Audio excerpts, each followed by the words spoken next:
Dan parahnya lagi, lu nggak bisa nuntut. Kenapa demikian? Karena mereka dari awal udah nge-state, nggak ngejanjiin apa-apa.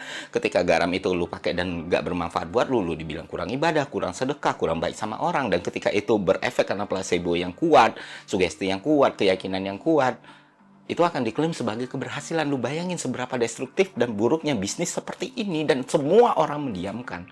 Karena mereka takut, karena mereka tidak berani gitu, karena mereka takut akan dicekal, dihina, diserang oleh orang-orang dengan cara yang paling buruk gitu.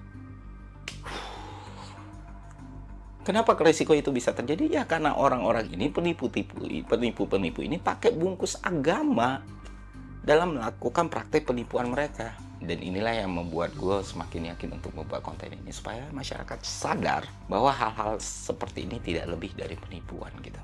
Itulah kenapa gue ngajak ke teman-teman semua, hal kayak gini benar-benar harus kita berantas sampai ke akar-akarnya, jangan didiamin gitu. Nah sekarang kenapa ini bisnis yang jenius? Tadi gue udah jelasin, omsetnya besar sekali.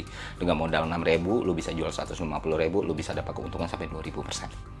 Nah, kalau kalian nggak percaya, silahkan lakukan riset mandiri kecil-kecilan. Pergi ke marketplace yang kalian punya, apapun itu ya. Kalian ketik garam rukiah dan kalian akan menemukan fakta yang menakjubkan gitu. Dalam 1 bulan, satu seller garam rukiah itu bisa menjual ribuan atau bahkan puluhan ribu item.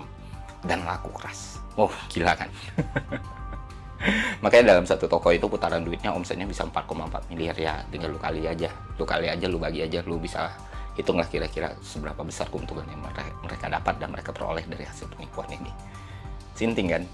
Kedua, berbeda dengan praktek perjudian, binomo, scam, atau trading dalam dunia finansial, barrier to entry orang untuk membongkar penipuan dan semua bentuk scam ini lebih tebal karena berhubungan dengan sesuatu yang melekat pada masyarakat, yaitu agama gitu. Dan tidak semua orang bisa melakukan hal seperti itu. Jadi ya karena tidak banyak orang yang melihat ini, tidak ada banyak orang yang memahami ini sebagai satu masalah, akhirnya ini dibiarkan. Dan siapa yang rugi coba? Kan orang yang teredukasi, bukan orang yang menggunakan pikirannya dengan baik, imannya dengan baik. Yang rugi adalah masyarakat kecil, masyarakat yang tergolong miskin, berpendapatan menengah ke bawah, masyarakat yang tidak teredukasi, masyarakat yang gampang dilekatkan dengan logika-logika mistika, sehingga problem solvingnya, critical thinkingnya dibangun dari situ.